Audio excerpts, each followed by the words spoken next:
안녕하세요. 이승만 포럼 제133회 발표를 맡은 유지윤입니다. 이번 회에서는 이승만의 미국 기독교 네트워크와 정치 외교 활동 그 두 번째 시간으로 논의를 이어가 보겠습니다. 저는 사회학 전공으로 위와 같은 주제로 학위 논문을 최근에 썼는데요. 학위 논문의 내용을 두 번에 걸쳐 발표하는 계획에 대해서 이제 요청을 듣고 어떻게 두 부분으로 나눌지에 대한 고민이 있었습니다. 그래서 지난 포럼 시간에는 이승만의 총 6번의 미국 체류 시기의 정치 외교 활동에 대해 짧게 요약을 하고 1904년에 서울에서 출발해서 미국 워싱턴 DC에 도착하기까지의 여정에 대해서 다루었었습니다.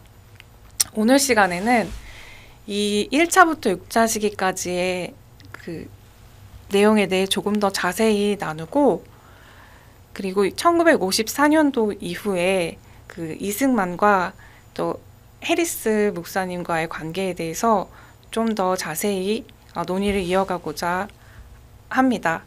이전 편에서 소개한 대로 1904년부터 54년까지 이 기간을 이승만이 미국에 입국을 하고 또 출국을 했던 그 시점들을 기준으로 하여서 총 6개의 부분으로 나누었었는데요.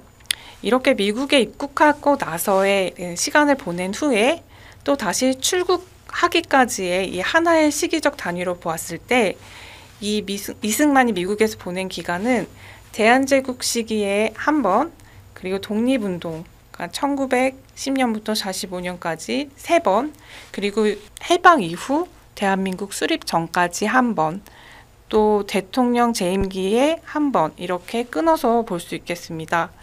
그렇다면 이승만이 미국에서 입국을 하고 출국을 하는 이런 그 시기적 단위를 그 기독교 네트워크와의 관련성에 입각해서 보는 것이 왜 중요한지에 대해서 살펴볼 필요가 있겠습니다.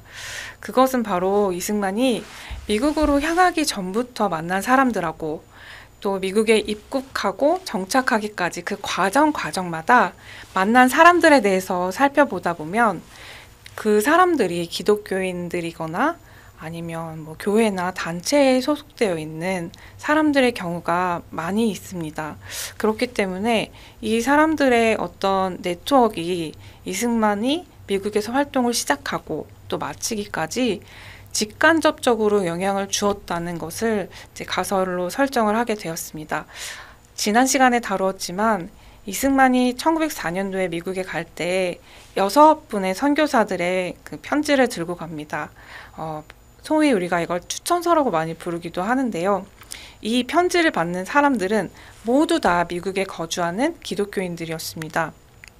미국 대륙의 캘리포니아주, 시카고, 필라델피아 이 도시들을 거치면서 각 지역마다 경유를 하는 동안 이승만이 한국에서부터 갖고 온 편지를 전달하는 역할을 했을 뿐만 아니라 각 지역 미국인 기독교인들과 또 그 이민자들, 기독교인들과의 만남을 계속적으로 이어갔던 것으로 보입니다.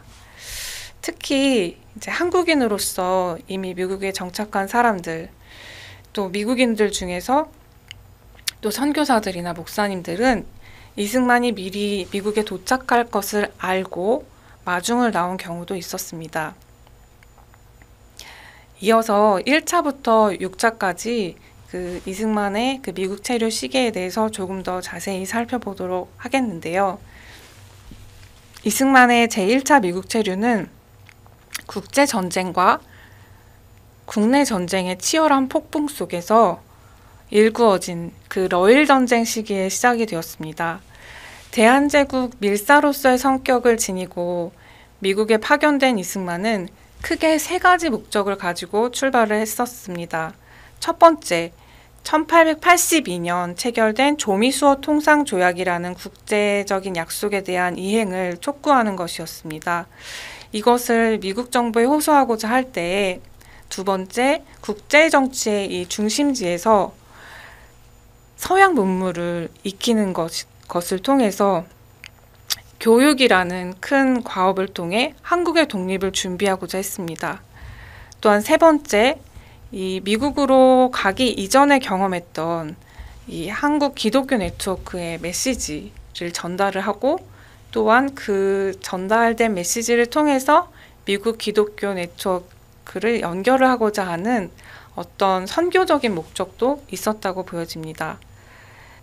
한성 감옥소에서 출소한 이후에도 이승만은 일본 당국의 감시를 받고 있었고 그렇기 때문에 미국으로 떠나는 것은 위험한 일이었습니다.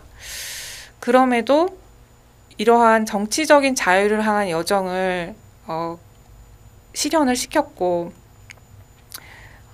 또한 이 한성 감옥소 시기 이후에 경험했었던 어떤 그런 상황들은 이승만을 미국으로 가는 데 있어서 어떤 사명감을 고취시키는데 중요한 그 시간들을 보낼 수 있었던 것 같습니다. 이 국가와 개인의 독립이 하나의 개념으로 연결이 되어서 이승만에게 있어 더욱 중요하게 인식되게 된 것은 이승만이 옥중에서 기독교인이 되면서부터였습니다.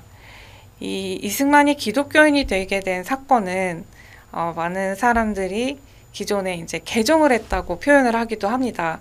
그래서 저는 여기에 대해서 좀 의문점을 가지게 된 거는 그럼 과연 이승만이 이전에는 뭐 불교인이었던 거냐 아니면 유교인이었었던 것인지 그것에 대해서 명확하지가 않기 때문에 개종했다라고 하는 표현은 조금 더 연구가 필요한 부분인 것 같고요.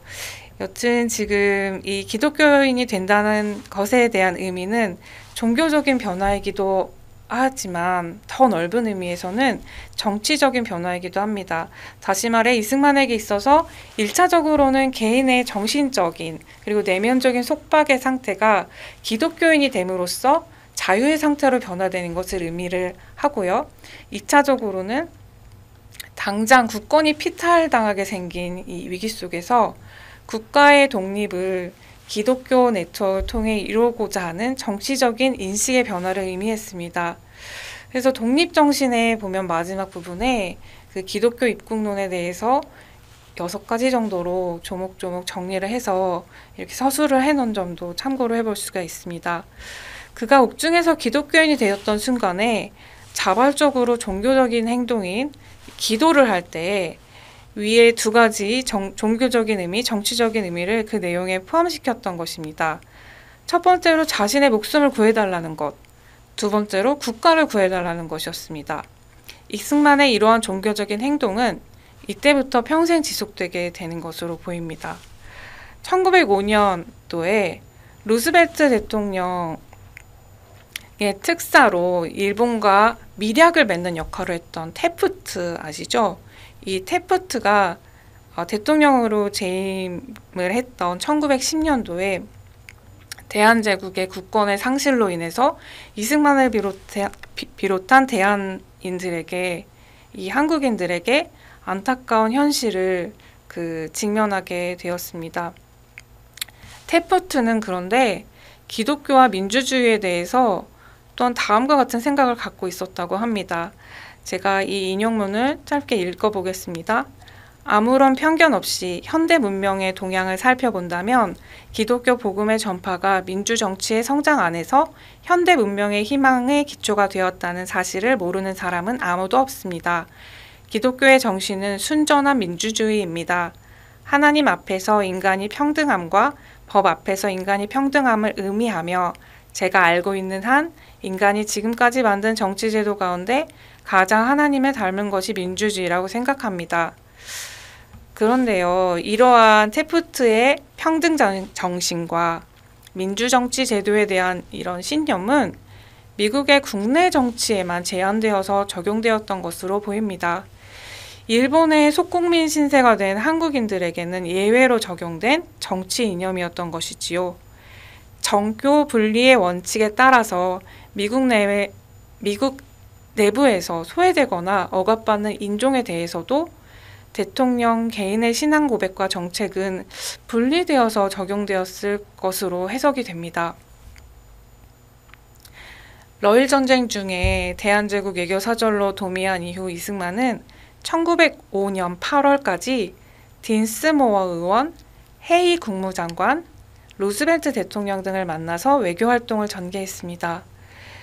이때 이승만은 하와이 한인 대표로 선정된 기독교인 윤병구와 동행을 하였으며 1905년 8월 루즈벨트 대통령 접견하기까지 하와이 기독교인들의 적극적인 후원을 받았습니다. 이승만이 2차 미국 체류 시기와 그 이후에도 하와이에서 독립운동을 전개해 나갔던 점을 고려할 때에 하와이는 이승만의 대한독립운동에 있어서 매우 중요한 의미를 지니는 지역입니다. 1905년 8월 4일 이승만이 하와이 거주 대한인 윤병구와 함께 루즈벨트를 접견할 수 있었던 배경에는 이렇게 하와이 대한인 기독교 네트워크의 역할이 있었습니다.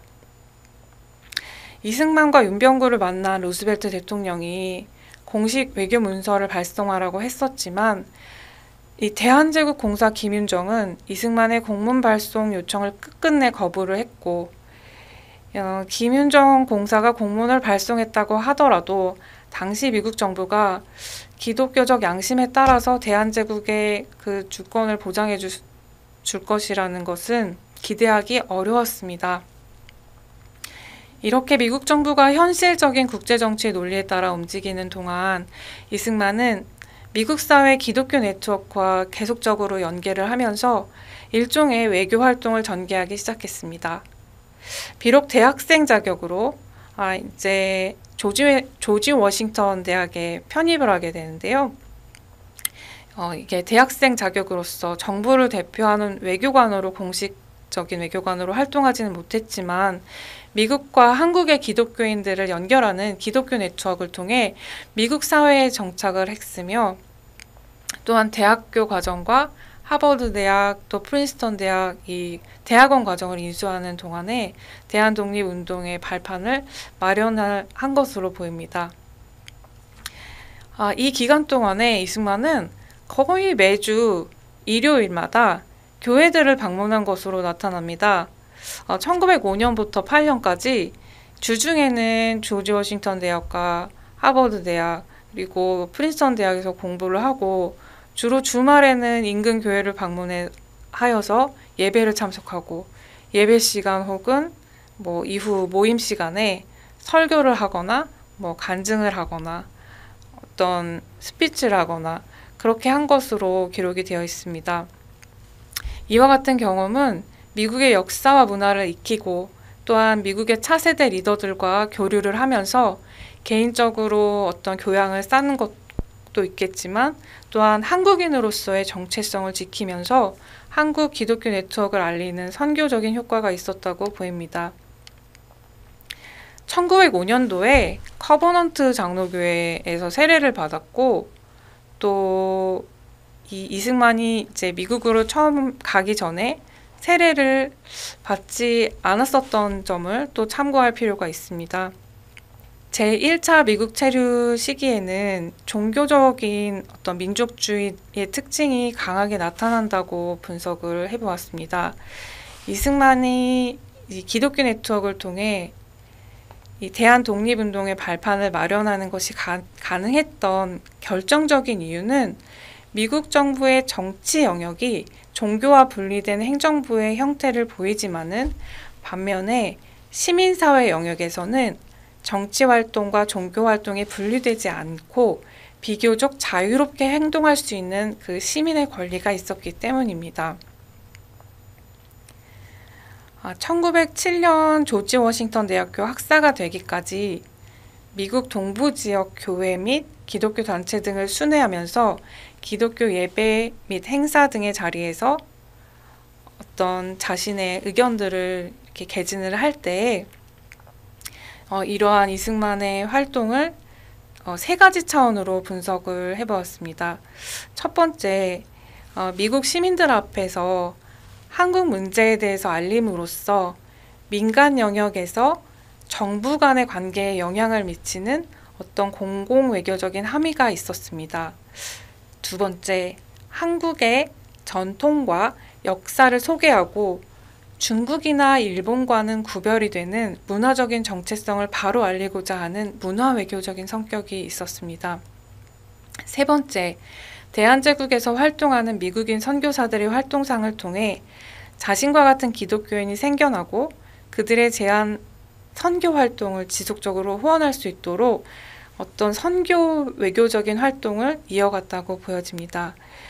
이러한 활동들의 핵심에는 정치나 종교의 갈등의 영역에서부터 개인의 독립과 국가의 독립을 조화시키고자 하는 시민 공화주의적인 성격이 나타나고 있습니다. 조지 워싱턴 대학을 졸업한 이후에 이제 하버드 대학에 진학을 한 이후 한인들에 대한 반감을 불어일으킬 만한 사건들이 여러 번 발생을 했습니다. 대표적으로 전명훈 장윤환 사건이 일어나고 이것에 대해서 이제 이승만에게 뭐 통역이나 어떤 부탁을 요청을 하는 게 들어왔을 때 이승만이 들어주지 못하는 일도 생기게 되죠. 이럴 때 이제 하버드 대학 내에서는 교수나 학생들의 어떤 한국인들에 대한 반감이 작용을 했던 것 같습니다.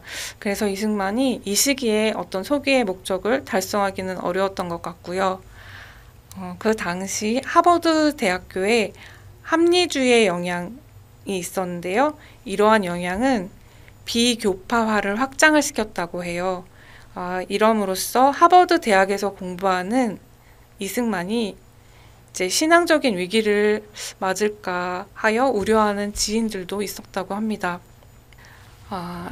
스튜던트 발런티어 무브먼트라고 하죠. 학생 자원 운동의 영향으로 당시 미국 대부분의 대학과 신학교에서는 선교와 복음주의를 중요하게 생각하고 강의를 하고 있었는데요. 이때 하버드 대학 학풍은 이런 과목들을 교과 과정에서 폐지를 하고 또한 다른 대학들이랑은 조금 다른 행보를 보였던 것 같습니다. 이런 것은 이승만의 학위 과정과 이후 미국 체류 활동에도 영향을 미친 것으로 보이고요. 네, 그럼에도 불구하고 프린스턴 대학교에 진학을 한 이후에도 계속적으로 연설 활동도 하고 또 기독교 모임에 참석을 하면서 여러 가지 자신이 준비했던 활동들은 계속 이어나간 것으로 보입니다. 네, 여기까지 1차 체류 시기에 대해서 다루었고요.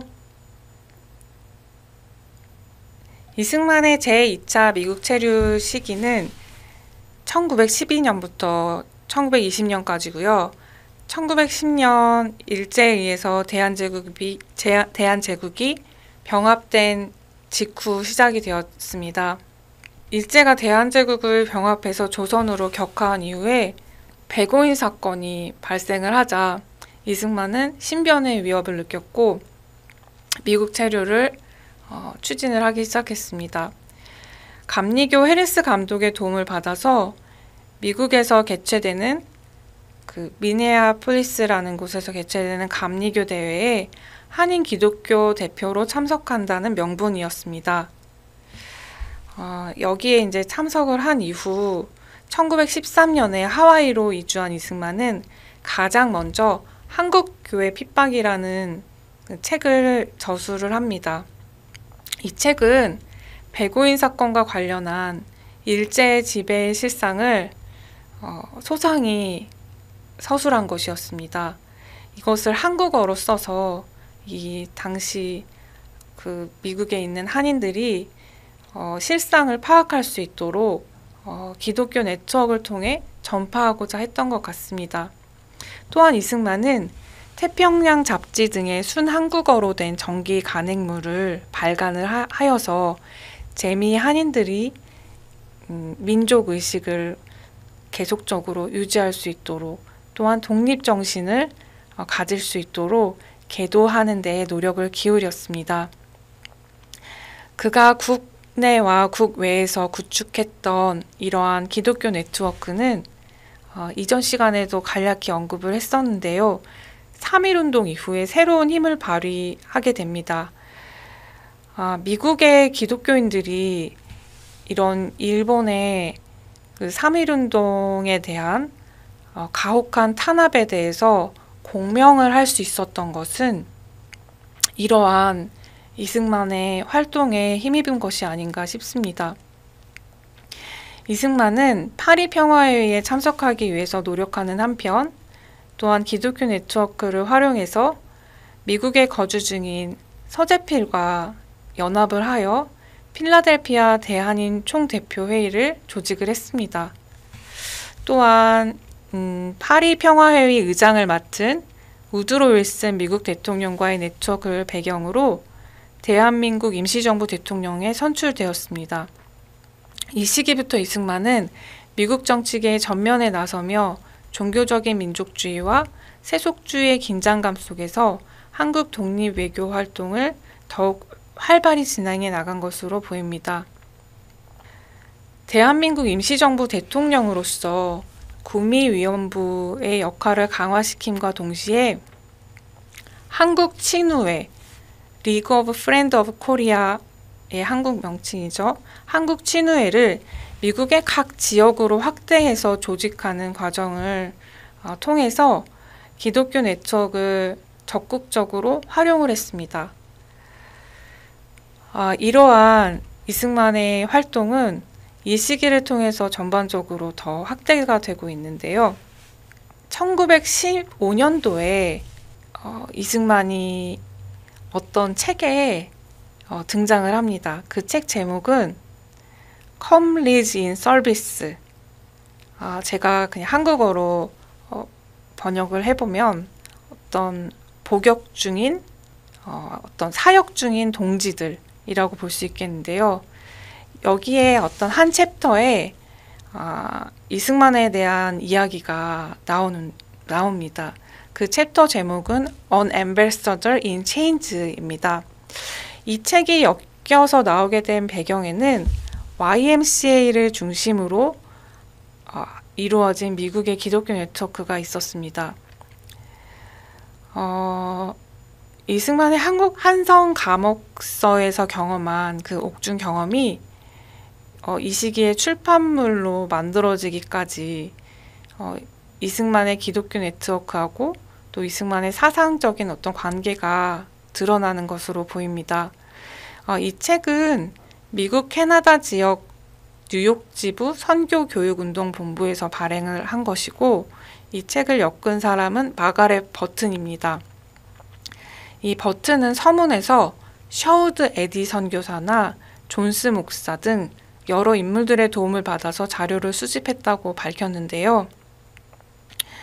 이 책에는 11명의 다른 인물들의 생애와 또 전기 형식의 글이 실려 있습니다. 그 인물 중에 11명의 인물들 중에는 미국 기독교계에 널리 알려진 드와이트 무디에 관한 내용도 포함이 되어 있습니다. 이 책에 서술된 이승만의 생애에 관한 부분은 어떤 역사 신학적인 면에서 시사하는 바가 크다고 보입니다. 첫 번째, 신약 성경의 3분의 1 분량을 쓴 바울의 경우 옥중에서 이제 서한 형식의 글을 썼는데요. 이 글들이 그대로 엮여서 추후에 니케아 공의회를 거쳐 정경, 캐논으로 인정을 받게 됩니다. 이게 이제 묶여서 나중에 성경으로 발전이 되게 되죠. 이러한 그 성경 속에 들어있는 어떤 그 문구 Ambassador in Change가 그대로 이 책의 제목으로 들어가게 되죠. 책의 제목이 아니라 이 챕터의 제목이요.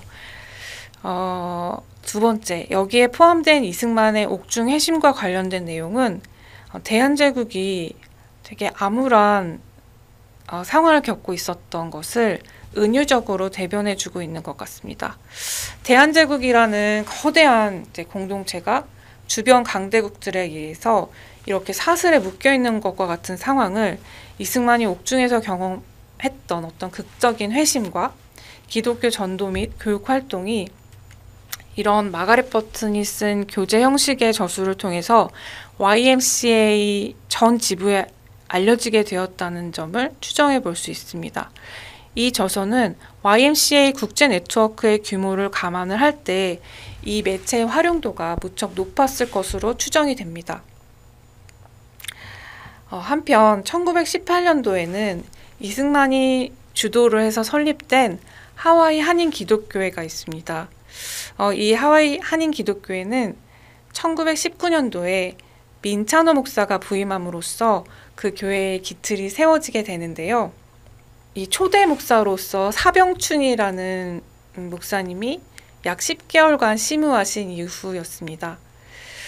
민차노 목사님은 캘리포니아주 로스앤젤레스에 위치한 한인교회에서 이전까지 봉직을 했었습니다. 그리고 민차노는 이승만과 1895년에 같은 해에 배제학당에 입학한 동기이기도 했습니다. 제가 이렇게 말씀을 드리면서 존칭을 썼다가 안 썼다가 이렇게 하는데요. 양해하고 들어주시면 감사하겠습니다. 1898년 5월 배제학당의 협성회가 이제 협성회 회보를 주관으로 발간할 당시에 이 민차노는 문서 담당으로 활동을 했었던 이력이 있습니다. 제3차 미국 체류 시기는 1921년부터 1932년까지로 보입니다. 이 시기에는 이승만이 대한민국 임시정부 대통령으로서 상하이 프랑스 조계에서의 활동의 한계를 느끼고 활동 무대를 다시 미국의 하와이로 옮기는 과정에서 이루어졌습니다. 하와이로 이주한 이승만은 하와이의 한인 기독교 네트워크를 기반으로 보다 강력한 결속력을 가진 대한인 동지회를 결성했습니다. 이 기독교 네트워크는 이승만의 워싱턴 회의 외교를 뒷받침한 것으로 보입니다. 워싱턴 회의에서는 비록 독립을 명시적으로 인정받지는 못했지만 한인들의 독립 의지를 만방에 천명하는 공공 외교적 효과가 있었습니다. 이승만이 아직은 대한민국 임시정부 대통령직을 유지하고 있었던 1924년의 이야기를 조금 해보겠습니다. 1924년도에 2월 한 달 동안 중남미 지역을 여행을 했습니다. 중남미에 거주하고 있던 대한인 공동체를 방문했던 것으로 추정됩니다. 로그북에 기록한 여정은 과테말라, 살바도르, 니카라과, 파나마, 쿠바 등지입니다. 엄밀히 말하자면 이 중남미 지역의 여정은 제가 지금 다루고 있는 미국에서의 그 정치 외교 활동 시기라고 보기에는 조금 무리가 있습니다. 그럼에도 불구하고 이 여정을 언급하는 이유는 이 여행 이후에 다녀온 지 얼마 안 됐을 때 이승만이 볼티모어에서 남궁염을 만나게 됩니다. 남궁염은 데이비드 남쿵이라는 영문 이름을 갖고 활동하고 있었습니다. 이 인물은 훗날 대한민국 정부가 세워진 뒤에 미국 뉴욕 주재 한국 총영사로 발탁되게 됩니다. 그래서 1954년도에 이승만이 대통령이 돼서 미국 방문 일정을 갖게 되었을 때 뉴욕에서 이승만을 영접을 하게 되는 그런 만남으로 이어지게 됩니다. 이렇게 이 시기에 그러니까 이승만의 중남미 여행 직후 3월쯤에 만났던 남궁염의 결혼식에 참석하기 위해서 이승만은 뉴욕으로 이동을 합니다. 그 결혼식은 8월 20일이었고요. 남궁염의 신부는 구미위원부 콜로라도주 푸에블로 지방위원을 역임했던 우흥태의 딸이었습니다. 조한우라고 하고 우복자라고도 합니다. 이 결혼식에서 우복자는 이승만의 손을 잡고 입장을 한 것으로 알려져 있습니다. 이 우복자에 붙인 우흥태와 이승만은 그러니까 서울 YMCA에서 인연을 맺게 되었고 우흥태가 미국으로 이주한 이후 줄곧 이승만의 그 활동에 협력을 한 것으로 보입니다. 남궁염과 우복자의 결혼식 때로부터 약 10년 뒤에 이승만도 뉴욕에서 프란시스카 도너와 결혼을 하게 되죠. 네, 이승만도 뉴욕에서 결혼을 하고 남궁염도 뉴욕에서 결혼을 했는데요. 제가 연구를 하다 보니까 그 이승만과 평생 친구 관계를 맺었던 프레데릭 브라운 해리스, 이 인물도 뉴욕에서 결혼을 한 것으로 그 기록을 발견을 했습니다. 그래서 제가 이 뉴욕의 어떤 뭐 법규나 뭐 제도는 잘 알지 못하지만 당시 이민자들이 이제 결혼을 하고 정착을 하기 좀 편안한 그런 그 환경이 아니었나 싶습니다. 왜냐하면 그 프레데릭 브라운 해리스도 영국에서 미국으로 이민한 이민자이기 때문인데요. 이것은 아직까지는 저의 추정이고 이후에 조금 더 연구를 해서 후속 연구를 발전시켜 보겠습니다. 이렇게 이제 뉴욕에서 데이비드 남궁을 만났던 또 이러한 또 연유를 찾아보게 되었고요. 이승만이 이제 이 시기에 하와이에서 독립운동을 하기 위한 목적으로 한인 기독교 네트워크를 기반으로 세웠던 동지식산회사가 있습니다. 이 동지식산회사가 경제대공황이라는 직격탄을 맞게 됐고요. 이때로부터 이승만은 활동 기반을 일단 워싱턴 DC로 옮기게 됩니다. 그리고 국제연맹이 있던 제네바로 가서 외교활동을 전개를 하게 되고, 그리고 나서 이제 다음 시기로 이어지게 됩니다. 이 남궁염에 대해서 아까 그 결혼을 언제 했고 이런 이야기를 했었는데요. 관련된 이야기를 조금 더 해보겠습니다. 이승만이 이제 하와이에서 오랜 기간 체류하는 동안 여러 지역을 방문을 했었는데 이 8개의 섬으로 이루어진 하와이의 지형은 한반도의 8개의 도, 8도와 숫자가 일치하다는 점을 상기하며 고국을 그리워하기도 했습니다. 이 삼천리반도 금수강산이라는 곡을 아시나요? 이 삼천리반도 금수강산이라는 그 가사에 곡을 붙여서 그 한인 교회들에서 애창되어 왔던 찬송가라고 합니다. 이 찬송가는 고국에 대한 애국심과 신앙심이 내포되어 있는데요. 이 곡을 지은 사람이 바로 남궁염의 부친인 남궁옥입니다. 배고인 사건 등으로 어려운 일을 경험한 바 있고 또 그렇지만 그럼에도 불구하고 무궁화를 보급하는 활동, 여러 가지 그 전문적인 활동을 통해서 독립운동을 전개해왔던 인물입니다. 경제 대공황 이후 이제 본토에서 유럽으로 향하기까지 이제 하와이에서 활동을 이어가던 이승만이 이제 미국의 주요 도시들을 순회를 하면서 한인들과 또 미국인들을 연결하고 또 그 네트워크를 조직하는 활동을 계속해 나갔습니다. 이러한 과정에서 또한 이승만을 반대하는 인물들과의 갈등이 야기되기도 했습니다. 네, 이런 과정 중간중간마다 그 서재필의 조언과 협력이 이승만의 활동에 큰 도움이 됐던 것으로 보입니다. 이러한 이승만의 기독교 네트워크가 갖고 있는 특징은 인적 네트워크의 중심에 기독교인들이 믿는 믿음이 존재한다는 것입니다. 이러한 믿음 속에서는 두 명의 인간 관계 속에서 각자가 믿는 신과의 관계가 추가가 되어서 이렇게 삼각의 관계가 형성이 되는 것입니다.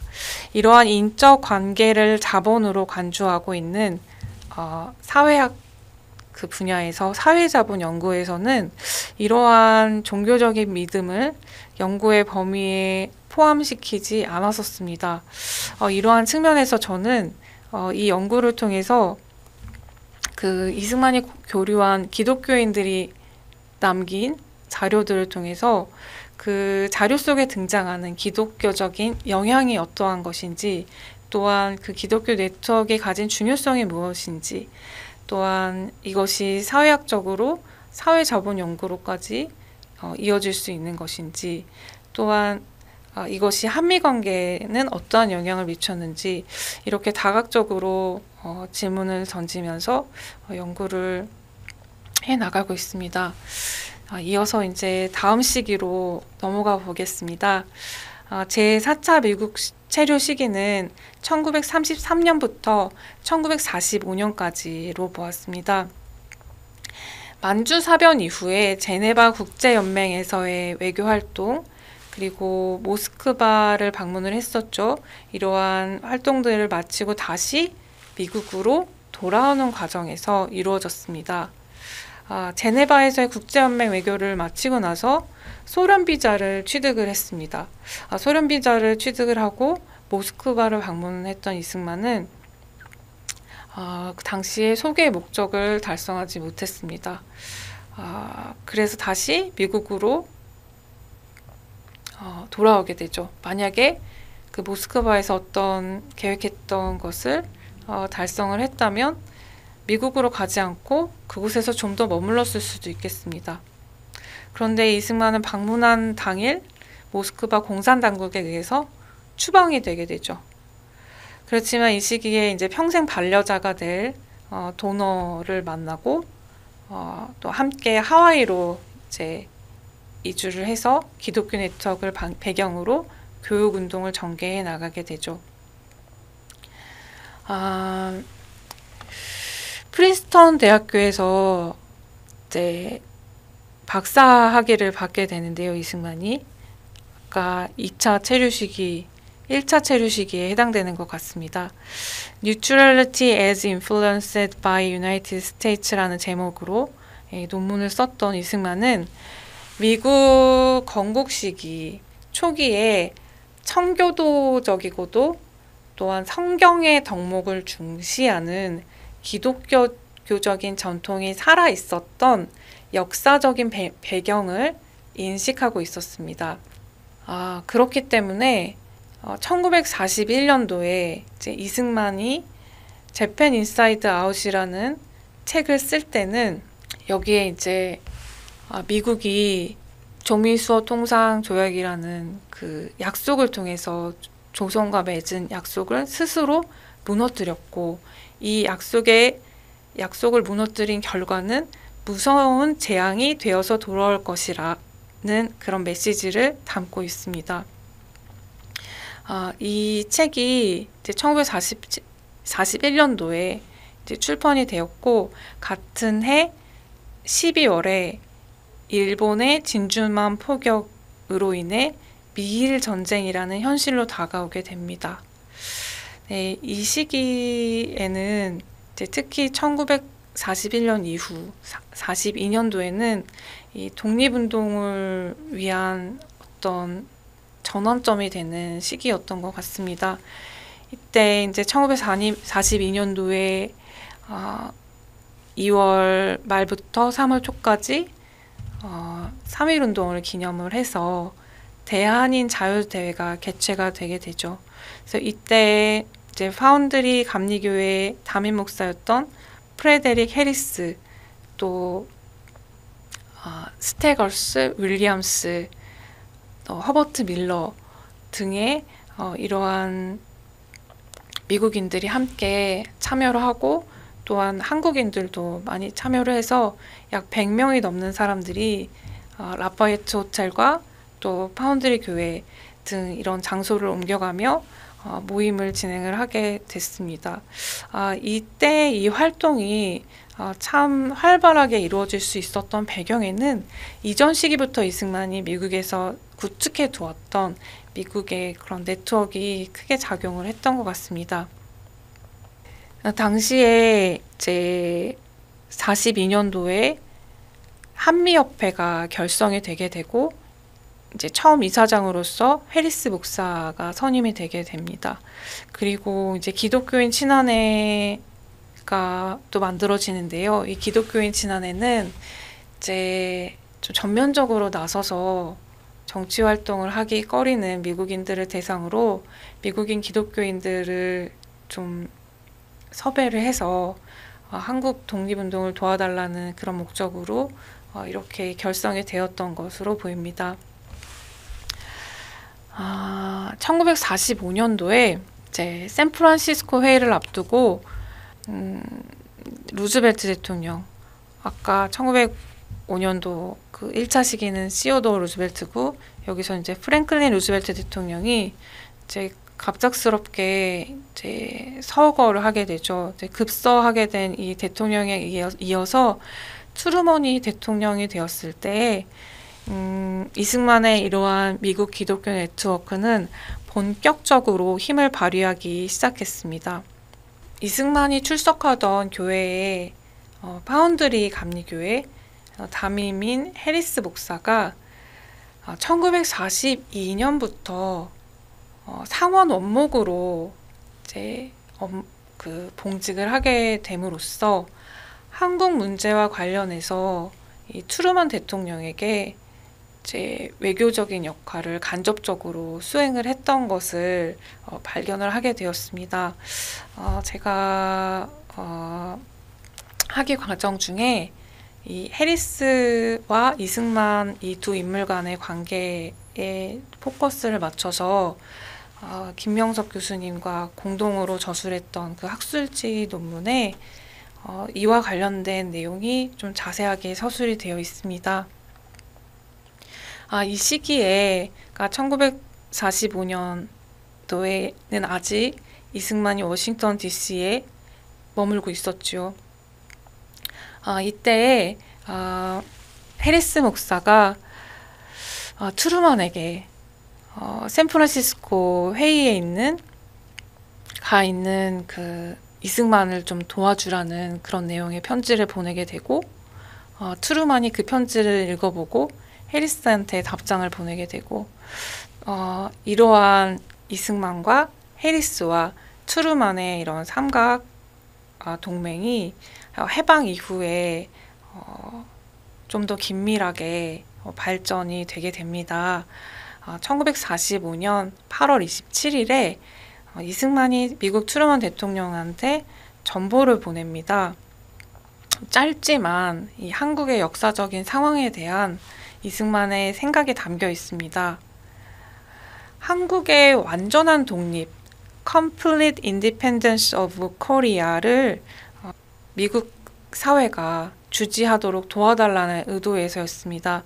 이승만은 이때 트루먼에게 뿐만이 아니라 소련의 스탈린한테도 그리고 영국의 애틀리 수상에게도 각국의 정상들에게도 이와 비슷한 내용의 전보를 발송을 했었습니다. 이 전보에서 이승만은 미국이 지금 한국을 돕지 않으면 한국은 피비린내 나는 전쟁, 시빌 워에 내몰릴 것이라고 예견을 했습니다. 이러한 메시지는 이로부터 5년이 지나지 않아 6.25 전쟁에서 현실로 나타나게 되죠. 이승만은 독립민주국으로서 내 조국 코리아에 다가올 운명은 대통령의 손 안에 있습니다. 나는 가능한 속히 한국에 가기를 희망하며 적절한 권위를 통해 한국에 갈 수 있도록 도움을 요청합니다. 이러한 요청을 트루먼에게 보내는 전보에 남겼습니다. 이러한 내용을 보낸 지 한 달 정도 후에 이승만이 드디어 이제 한국으로 가는 것을 준비하고 있었지만 아직은 떠나지 못하고 있었을 때에 해리스를 통해서 트루먼 대통령한테 태극기를 선물을 합니다. 태극기를 선물을 하면서 남긴 그 서한의 내용을 잠시 읽어보겠습니다. 나는 나의 친구이자 목사인 프레데릭 브라운 해리스에게 이것을 부탁합니다. 한국 독립에 대한 애정어린 관심에 대하여 가깝게 이 신의와 깊은 감사의 마음을 표현합니다. 이 깃발은 한국 민족을 의미하며 곧 전체 한국 사람들의 정서를 표현하는 것입니다. 영원히 대통령께 감사드리며 하나님께서 당신과 늘 함께 하시길 기원합니다. 이승만이 해리스한테 부탁한 이 태극기는 트루먼한테 전달이 되었고요. 이 편지의 내용을 통해서 태극기를 전달함과 동시에 편지 내용에 이승만이 하나님께 기도한다고 밝힐 수 있었던 것은 한성 감옥소에서 기독교를 진지하게 받아들인 이후 줄곧 신앙을 유지해온 이승만의 기도의 결실이었던 것으로 보입니다. 이렇게 이승만이 미국에서 전개한 재미 독립운동의 핵심 전략은 다시 말해 조미수호 통상조약의 이행을 촉구하는 것이었습니다. 그러나 여전히 미국 정부에게는 조선보다는 일본과 맺은 조약이 우선적으로 발동함으로써 조선과 맺은 약속은 생명을 걸고 반드시 지켜야만 하는 그런 언약이 아닌 얼마든지 깨뜨릴 수 있는 계약의 수준으로 상정하는 결과로 이어졌던 것으로 분석을 해보았습니다. 다음으로 제5차 미국 체류 시기 1946년부터 47년까지 시기를 보겠습니다. 이때는 해방 이후에 이제 45년도 10월경에 이제 33년 만에 한국으로 돌아온 후 한국에서 활동하고 있었던 시기입니다. 신탁 통치에 반대하고 독립 촉성을 위한 정치 활동을 활발하게 전개를 하는 과정에서 김구 등을 비롯해서 자신과 뜻을 같이 하는 반탁 독립 촉성 진영의 정치적 의견을 미국에 직접 전달하고자 하는 그런 의도에서 이루어졌습니다. 해방 공간에서 김구, 이승만, 김규식, 여운형 등 대한 독립을 준비하는 지도자들의 인식 속에는 이런 독립의 의지가 공통적으로 작용했던 것입니다. 이 해방 공간 기독교 네트워크는 한반도 내부 지역에서는 종교적 민족주의적인 성격이 강하게 나타납니다. 기독교 민족주의는 이러한 대중들을 통한 선거 활동에 대거 활용된 것으로 보입니다. 김구, 이승만, 김규식 등 민족 지도자들의 기독교 네트워크의 성격은 이후 이들의 활동과 관련해서 시민 종교적인 측면에서 각각 다르게 나타납니다. 제가 지속적으로 시민 종교라는 단어를 많이 언급을 하는데요. 이게 종교적인 자신이 갖고 있는 어떤 종교를 가지고 민족적인 어떤 민족주의적인 성격과 결합한 것을 이제 종교적인 민족주의라고 본다면 이에 이제 반대쪽에 있는 게 세속주의라고 볼 수 있겠습니다. 그런데 이 시민 종교는 이것과 이 두 개념이 좀 더 많이 겹치는 약간 중간적인 의미로 이해하시면 좋겠습니다. 이와 관련된 내용은 여기서는 좀 짧게 생략을 하고 이후 논의로 넘어가 볼게요. 김규식, 김구 등의 이런 지도자들에게서는 종교적 민족주의가 강하게 발현된 반면 평양의 배후에 놓인 국제공산주의 네트워크에 대항해서 이승만은 실리 정치 외교의 전략에 활용하고자 하는 뜻이 있었고요. 그래서 어떤 급진적 세속주의의 요소가 적용되었다고 보입니다. 이러한 좀 종교사회학적인 개념은 제가 조금 더 발전시켜서 연구를 해야 될 부분으로 남겨놓겠고요. 이러한 남한만의 단독정부 수립의 전략은 당장 남북 좌우를 모두 합하기 어려운 해방 공간에서의 분열된 상황 때문에 이러한 국제공산주의 네트워크와의 결별을 선언함과 동시에 국제 기독교 네트워크와의 더 강한 연합을 촉구한 것이기도 했습니다. 또한 이제 이때 1946년 12월에 이제 미국으로 떠나게 되는데요. 가기 전부터 이미 미국에는 이명신과 스테거스 윌리엄스 임병직 등의 어떤 한미 연합 기독교 네트워크가 형성되어 있었습니다. 이명신, 스테거스 윌리엄스 등은 특히 이명신이 뉴욕에서 유엔 총회의 한국 문제를 상정하기 위한 활동을 전개하고 있었고요. 모스크바 3상회의 이후 신탁통치안에 대해 반대하는 활동, 미국 내에서 여론을 환기시키는 한편 미군정이 눈앞에 어떠한 실리 외교보다는 국제적인 예외주의에 입각해서 한국 문제에 대해서 정당한 결정을 내리도록 호소하는 활동을 일컫습니다. 이러한 활동들은 이승만의 방미 활동에 힘을 실어주었습니다. 이승만이 이렇게 1946년 12월에 방미 계획을 추진하고 있었을 때에 아시다시피 미군정에 방해가 있었습니다. 당시 이승만은 모스크바 3국 외무장관회의 결정의 수용 여부를 놓고 미군정과 갈등 관계에 놓여 있었기 때문입니다.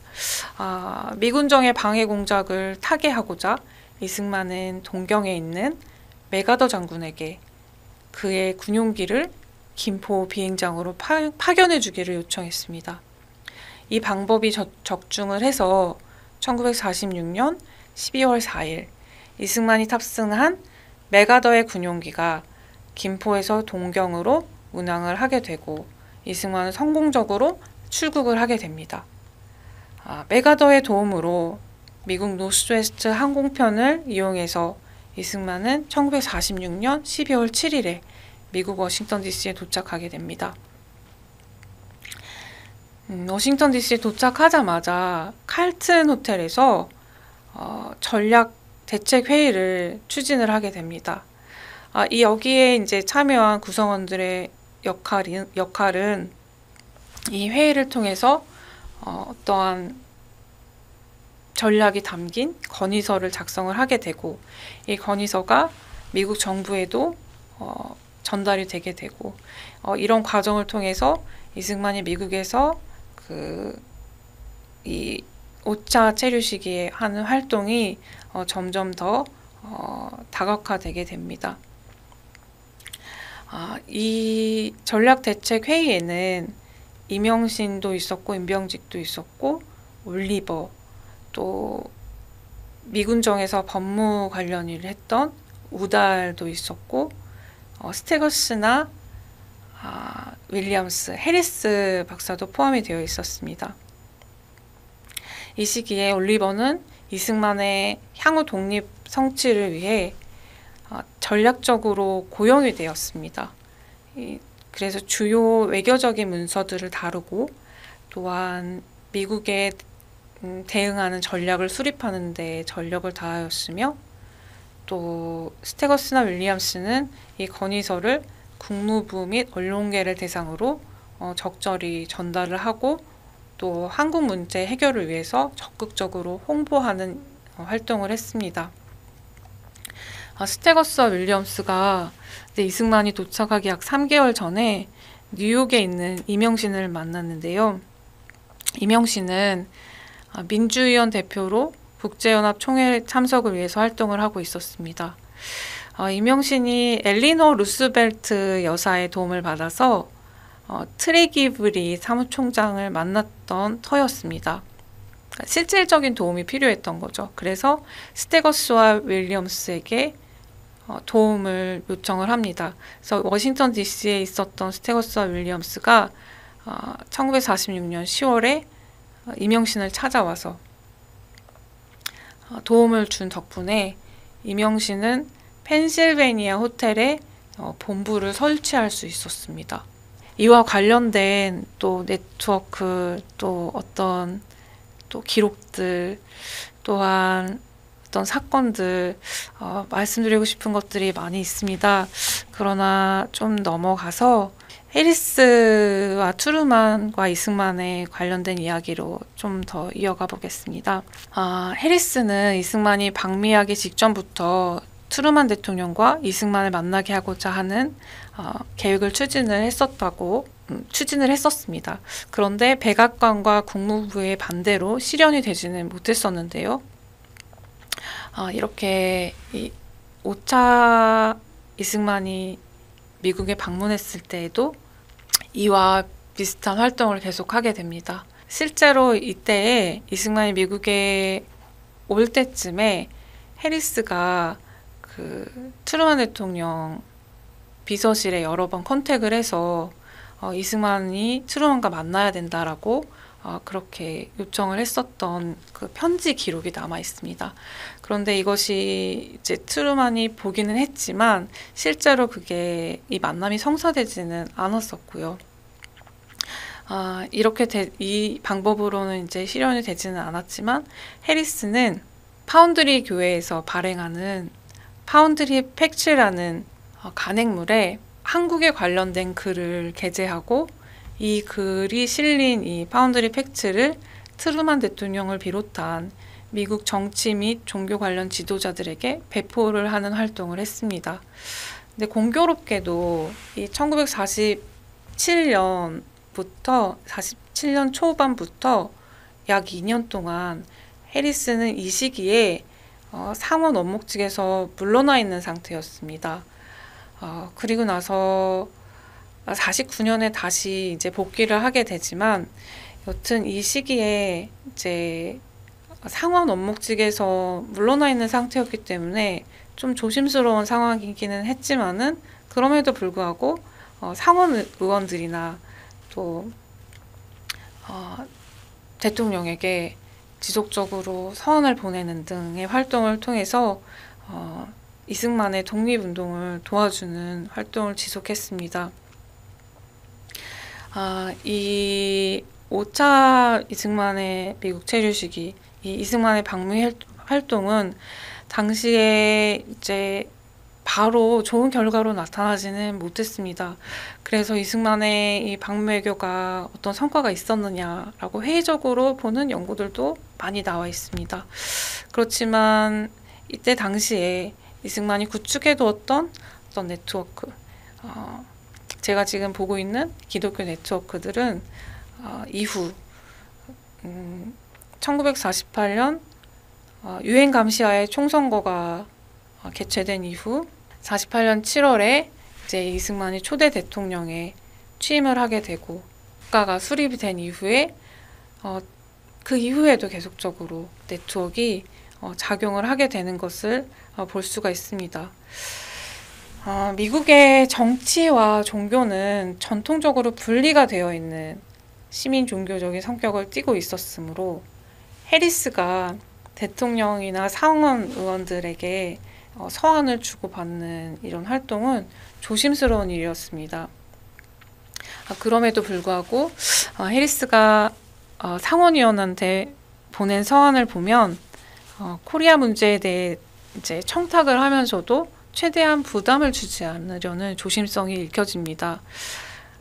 이승만이 이제 워싱턴 DC에서 이 시기에 활동을 하는 동안 미국의 정치 지형이 좀 변화가 되고 한국에 대한 인식이 변화되었을 것으로 보입니다.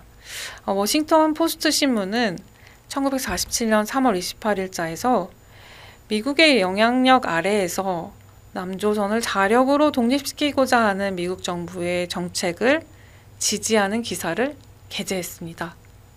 같은 날 김동성 합동통신사 사장은 귀국길에 동경에 있는 메가더를 찾아가 면담한 기록을 볼 수 있습니다. 이때 메가더는 김동성에게 한국과 자신과의 관계에 대해서 다음과 같은 말을 남겼습니다. 나와 조선과의 관계는 매우 깊다. 내가 어렸을 때 나의 작고한 부친 아더 메가더 장군은 조선 고종 황제로부터 화로를 받은 적이 있었으며 나 자신은 1905년 러일 전쟁 당시에 연락 장교로 조선을 방문한 일도 있었다. 이런 기록을 제가 발견을 했는데요. 네, 참고로 하고요. 또한 이 시기에 이제 1947년 4월 2일에 연희대학 초대 총장이신 백낙준 박사께서 범아시아 회의에 참가를 했고 연합국의 분할 점령을 논박하는 발언을 했습니다. 백낙준 박사는 해방 이전 이승만이 미국에서 체류할 당시에 미국에서 활동하고 있었습니다. 그래서 이승만이 이제 대통령이 된 이후에 1950년대 후반이었던 것 같은데요. 이제 설날에 경무대에 방문을 해서 이렇게 이승만 대통령을 예방했던 그런 기록도 보게 됩니다. 네, 다시 돌아와서 이승만은 1947년 4월 4일 미국에서 출발해서 귀국길에 일본 동경에서 맥와더와 회담을 하고 나서 중국으로 이동을 해서 장개석을 만나고 4월 21일 귀국하게 됩니다. 이승만이 출국했던 4월 4일에는 이제 한국에서 이승만을 환영하는 한국 환영준비회가 결성이 되었던 것으로 보입니다. 1948년 50총선을 통해 선출된 재헌 국회의원들이 5월 31일 구총독부 건물 중앙홀에서 처음으로 모여서 회의를 했을 때 이때 기록이 이제 대한민국 국회 속기록에 남아 있지요. 이 사실은 대한민국의 기초가 민주적인 절차를 통해서 세워진 것을 단편적으로 보여줍니다. 그런데 이때 임시의장으로 선임된 이승만은 이윤영 의원을 불러서 대한민국 독립민주국 제1차 회의를 열게 된 것을 하나님께 감사해야 하므로 기도를 요청을 합니다. 그런데 이것은 예정에 없던 순서였습니다. 이 문서에는 나타나 있지 않은 절차에 기도를 요청을 하고 그래서 이 내용이 대한민국 국회 첫 회의의 거의 첫 부분에 이제 수록되게 된 배경에 대해서는 저는 개인적으로 이 1차부터 4차에 이르기까지 이승만이 미국에서 체류하는 동안 그 경험했던 그런 미국의 종교적인 전통과 관련이 있다고 보입니다. 이런 어떤 하나님께 대한 종교적인 감사의 내용을 개인적으로 고백하는 데 그치지 않고 전체 국회의원이 모인 공적인 상황에서 모든 사람들이 듣도록 하고 이렇게 기록이 되게 했다는 것은 임시의장으로서 이승만이 미리 이제 이 순서를 맡을 걸 예상하고 준비한 거라고 추측을 하게 됩니다. 그리고 198명의 의원 중에서 기도할 사람으로 이윤영 의원을 지목한 데에 대해서는 이윤영 의원이 평양 숭실사범학교를 졸업하고 1917년부터 감리교 목사로 활동했으며 기독교와 밀접한 관련이 있는 인물이었다는 점을 연결해 볼 수 있습니다. 이어서 제6차 미국 체류 시기 대통령으로서 미국에 처음으로 방문한 1954년의 그 여정으로 넘어가 보겠습니다.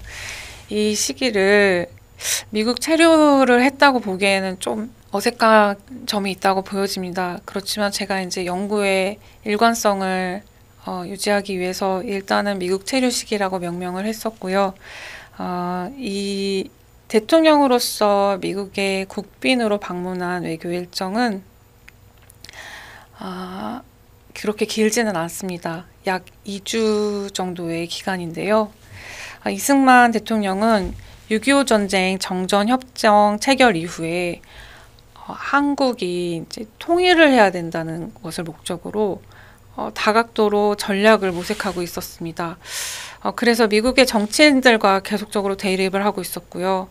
1954년도에 개최되었던 제네바 정치회담을 통한 소기의 목적을 달성하지 못하자 이 당시 미국의 정전협정 체결에 반대했던 자신의 뜻이 맞았다는 것을 알리고 싶었습니다.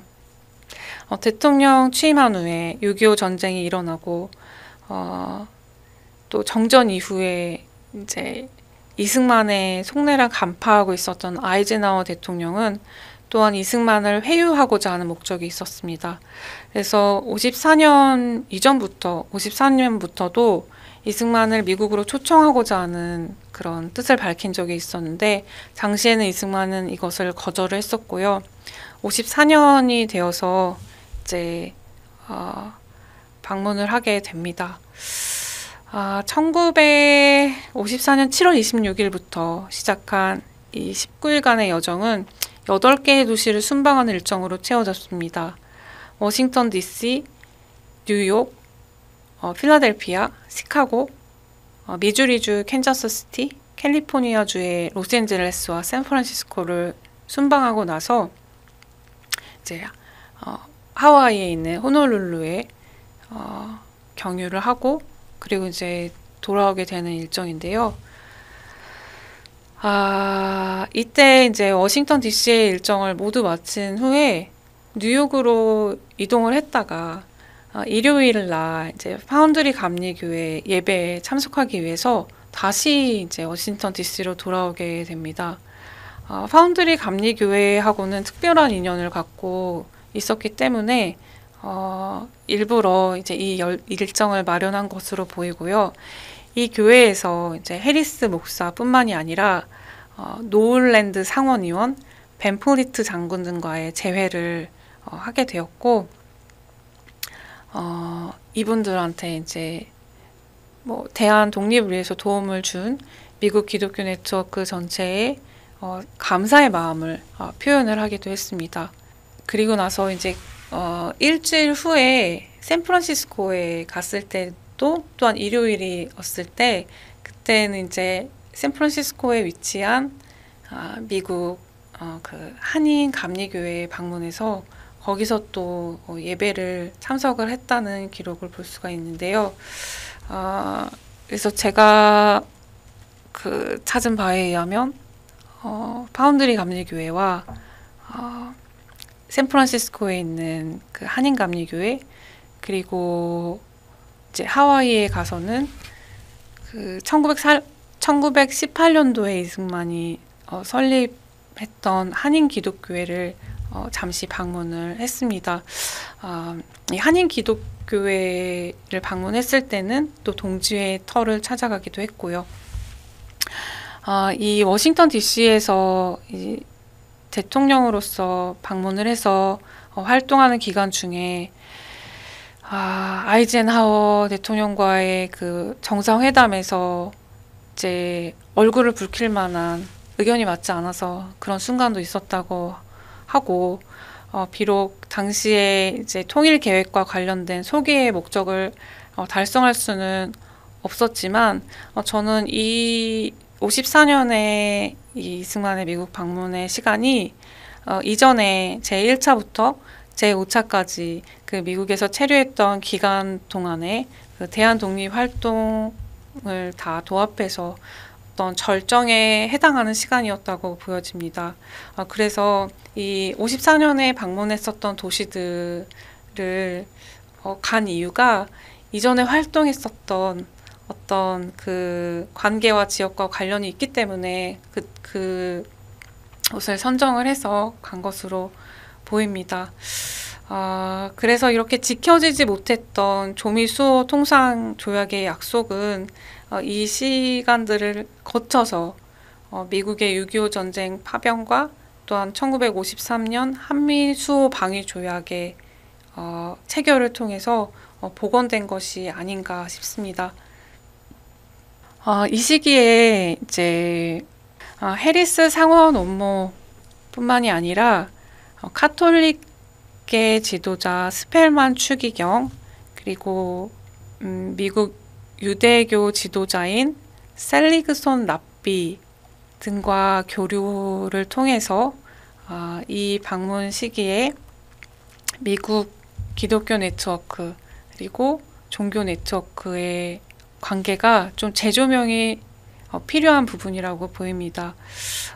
이승만이 그 방문했던 지역에서 오늘 이 시간에 다 그 지역마다 살펴보기에는 좀 시간이 좀 더 필요할 것 같고요. 방문했던 지역들마다 이런 기독교 지도자들과의 만남이 있었고, 또 스펠만 추기경 같은 경우는 모임이 시작되기는 순서에 이제 한국을 위해서 기도를 하는 순서가 있었고, 또 셀리그손 라삐의 경우도 축복의 메시지를 전하는 그런 순서도 찾아볼 수가 있습니다. 네, 이러한 기록들을 통해서 이승만 대통령이 당시 미국 기독교계 지도자들과 돈독한 관계를 유지하고 있었다는 것을 확인할 수 있었습니다.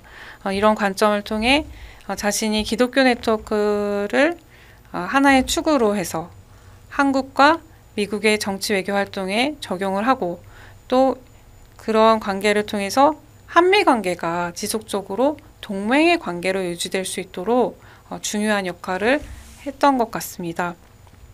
이승만의 1차 미국 체류 시기와 제6차 미국 체류 시기에는 몇 가지 공통점이 있습니다. 이렇게 두 시기를 잠시 비교해보고 이어서 해리스 목사님의 어떤 역할에 대해서, 어떤 상징적인 역할에 대해서 잠시 언급을 하고 마무리를 하도록 하겠습니다.